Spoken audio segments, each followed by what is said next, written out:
हरिओम, ओम आनंद ma'am, Om Shanti ma'am, ओम ज्ञान ma'am, आप सभी दर्शकों का हमारे चैनल पर स्वागत है। आज हम लोग बीएड थर्ड सेमेस्टर के अंतर्गत समावेशी अधिगम के अनुकूल कक्ष के निर्माण के संदर्भ में प्रतिभाशाली बालक को देखेंगे। अर्थात सभी बालकों को एक साथ अगर शिक्षा प्रदान की जा रही है, जो समावेशी शिक्षा के अंतर्गत सभी प्रकार के बालकों को अगर एक साथ शिक्षा प्रदान की जा रही है, तो उस समावेशी शिक्षा के अंतर्गत प्रतिभाशाली वाले बालकों के लिए किस प्रकार से अनुकूल कक्षा का निर्माण किया जाए ताकि ये बालक सीख सके और अपने व्यक्तित्व का विकास अपनी अधिगम क्षमता के अनुसार कर सके। उसके लिए क्या प्रावधान, क्या व्यवस्था करनी चाहिए।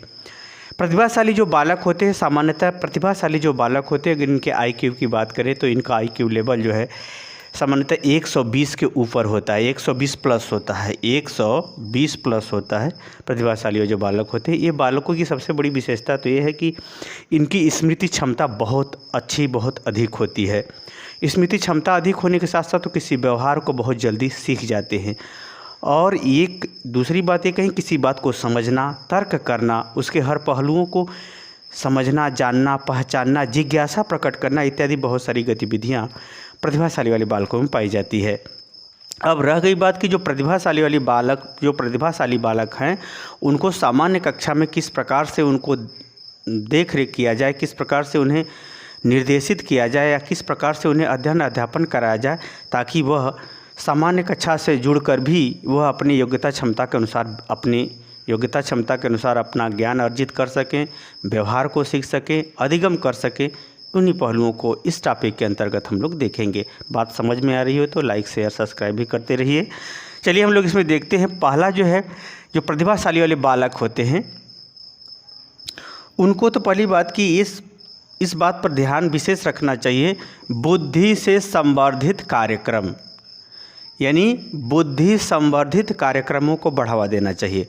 यानी अध्यापक क्या करे, उन समस्त क्रियाकलाप, चाहे वो खेल के माध्यम से हो, चाहे नेट के माध्यम से हो, या फिर किसी गतिविधि के माध्यम से हो, या किसी विषय वस्तु के माध्यम से हो, बुद्धि को बढ़ाने वाले कार्यक्रमों को जो है उसको क्या करना चाहिए, बढ़ावा देना चाहिए उस बालक के लिए। कैसे बालक के लिए? प्रतिभाशाली बालक के लिए। इसी को अंग्रेजी में कहते हैं इनरिचमेंट प्रोग्राम। इसको ध्यान रखिएगा अंग्रेजी में, क्योंकि CTET UP टेट में इसमें पूछता रहता है। इनरिचमेंट प्रोग्राम के अंतर्गत ऐसे इसको समझिए, जैसे सामान्य से विशेष की ओर। पहले सामान्य खेला गेम होता है, फिर उसके बाद क्या होता है, वही गेम कई भागों में बढ़ते हुए कठिन होता जाता है। यानी ऐसे बुद्धि बढ़ाने वाले कार्यक्रमों को उसको बढ़ावा देना चाहिए, क्या, ताकि पहले सामान्य चीज़ बता करके फिर उसे विशेष चीज़ सिखाई जाए।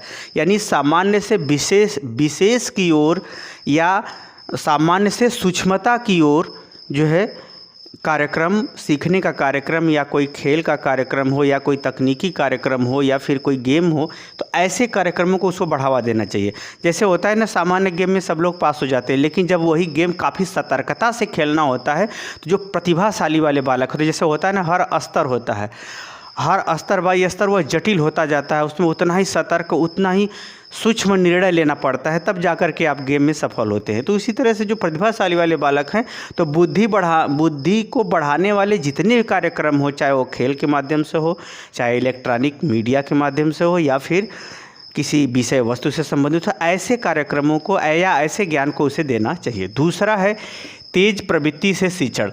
ये इसको बोलते हैं एसिलरेशन स्ट्रेटजी। एसिलरेशन स्ट्रेटजी के अंतर्गत क्या जाता है, कोई भी विषय उसको जो है बहुत तेज़ी से पढ़ाया जाता है, जल्दी से पढ़ाया जाता है, उसके हर पहलुओं को ध्यान देते हुए पढ़ाया जाता है।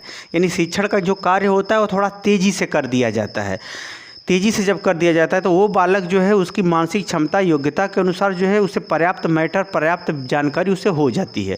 तब वो क्या करता है, जिम्मेदारी से पढ़ाई का काम करता है। ये आप जान लीजिए कि प्रतिभाशाली वाले बालकों की योग्यता क्षमता के अनुसार यदि विषय वस्तु का ज्ञान आप नहीं देंगे तो वह बालक जो है धीरे धीरे नर्वस होने लगता है, चिड़चिड़ा होने लगता है, या झगड़ालू प्रवृत्ति का हो जाता है, या दूसरे को परेशान करने वाला हो जाता है। इसलिए ऐसे बालकों को थोड़ा सा तेज़ी से शिक्षण कार्य किया जाना चाहिए। तेज़ी से, यानी पढ़ाने की जो प्रवृत्ति हो, पढ़ाने की जो गति हो, तेज होना चाहिए, और उस विषय से, उस ई स्तर से नहीं, उस स्तर से आगे के भी स्तर से जोड़ के पढ़ाया जाना चाहिए।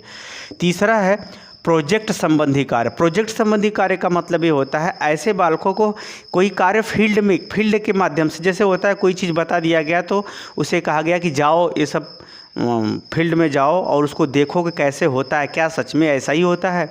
जैसे भ्रमण करके प्रमाण लाना, या निरीक्षण करके प्रमाण लाना, या सर्वे करके प्रमाण लाना, इस टाइप का, यानी प्रोजेक्ट संबंधी कार्य ऐसे बालकों को दिया जाना चाहिए। तो ऐसे बालकों को जब प्रोजेक्ट संबंधी कार्य दिया जाता है तो उसके बौद्धिक ज्ञान के साथ सामाजिक ज्ञान, वास्तविक ज्ञान और अनुभविक ज्ञान, ये सब गतिविधियों में वृद्धि होती है। यही कारण है कि वो बहुत जल्दी हर चीज़ों को हर क्षेत्र से, हर दृष्टिकोण से समझने लगता है। तो ऐसे बालकों को प्रोजेक्ट संबंधी कार्य भी दिया जाना चाहिए।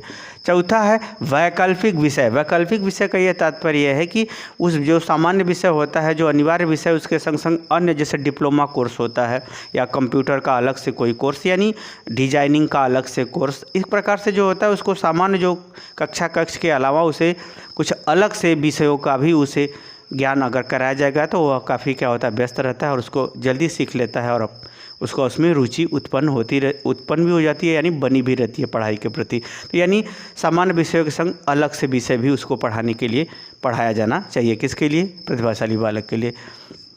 पांचवा है टेलक्ट अनलिमिटेड मॉडल।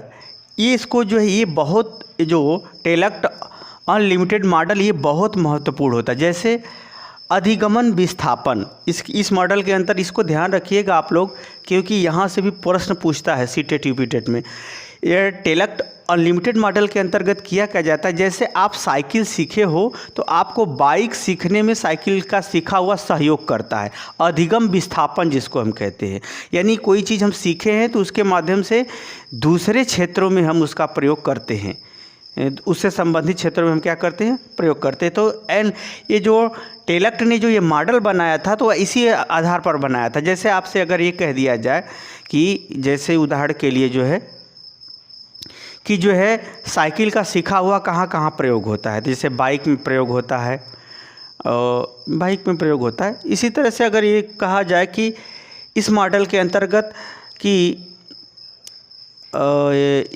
अंतर्गत अगर ये कहा जाए कि कोई चीज़ सीखी हुई दूसरे क्षेत्रों में कैसे जैसे आप लोग नमक खाना बनाने में डालते हैं, तो नमक डालते हैं तो वो हर खाने के लिए उसको क्या होता है, उसका वो एक जगह जो सीख लिया उसी तरह से हर भोजन की मात्रा घटने बढ़ने पर उस योग्यता क्षमता को क्या करता है, उस पर लागू करता रहता है, उस पर भी स्थापित करता रहता है। तो यानी ऐसे कार्य जो एक मॉडल सीख लिया है तो दूसरा मॉडल उसी आधार पर सीखा जा सकता हो, ऐसे मॉडल या ऐसे गतिविधियों या ऐसे क्रियाकलापों को भी उसको सिखाया जाना चाहिए। जैसे आप लोग एक प्रकार का गेम सीख गए तो उसी से संबंधित दूसरा भी गेम आप क्या करते हो, खेलना सीख जाते हो, जो भी हो। तो इस तरह से उसके ऐसे कार्यों को भी उससे सिखाए जाने पर बल देना चाहिए।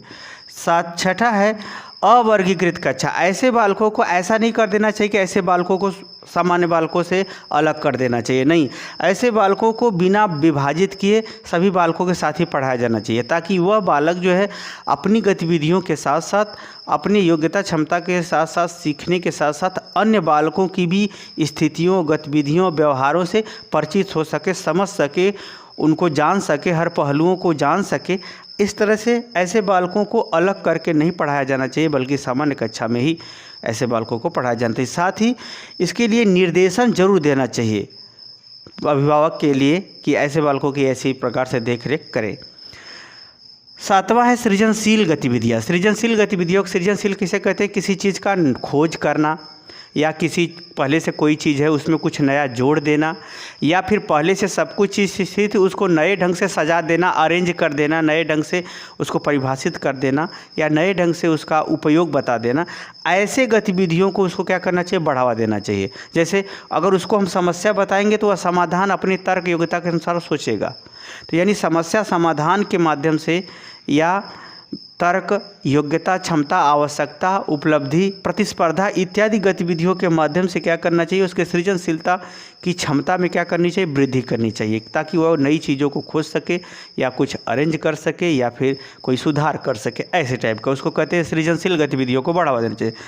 आठवां ये महत्वपूर्ण होता है आलोचनात्मक एवं सुधारात्मक गतिविधियाँ। ऐसे बालकों से जब कोई चीज़ समझ गया है अपने कक्षा लेवल के स्तर पर, तो उससे पूछना चाहिए कि उसमें कमियां क्या है, उसके कमियों पर उसको उसको बताना चाहिए या समझाना चाहिए या उससे पूछना चाहिए। कमियों और फिर उस कमियों का सुधार का उपाय भी उससे जानने का प्रयास करना चाहिए, पूछने का प्रयास करना चाहिए, समझाने का प्रयास करना चाहिए। तो ऐसे बालक क्या होते, तब उस विषय का पूर्णता उसको अच्छी तरह से हो जाती है। कहने का हमारा तात्पर्य है कि इस प्रकृति में कोई भी चीज़ पूरी तरह से परफेक्ट नहीं है, उसमें कमियां जरूर पाई जाती हैं। जब पूरी तरह से कोई भी चीज़ परफेक्ट हो जाती है, पूर्ण हो जाती है, तो वो ब्रह्म भगवान का प्रत्यक्ष रूप हो जाता है।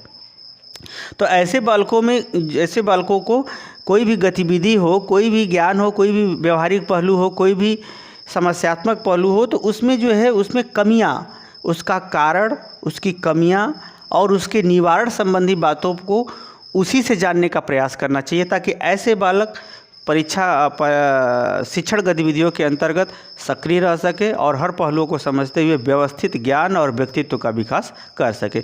मुझे उम्मीद है कि आप समझ गए होंगे कि एक प्रतिभाशाली वाले बालक के लिए इन विभिन्न गतिविधियों से यदि हम सामान्य कक्षा के संग ही यानी समावेशी कक्षा के साथ ही अगर इन सब गतिविधियों को अगर हम उसको व्यक्तिगत रूप से थोड़ा सा हेल्प करते हुए बढ़ावा देंगे, तो वह बालक निश्चित रूप से प्रतिभाशाली क्षेत्रों में भी या प्रतिस्पर्धात्मक क्षेत्रों में भी वह अपने को उचित और व्यवहार को सही दिशा में साबित करते हुए अपने व्यक्तित्व का विकास कर सकेगा। मुझे उम्मीद है कि मेरा व्याख्यान आप समझ गए होंगे।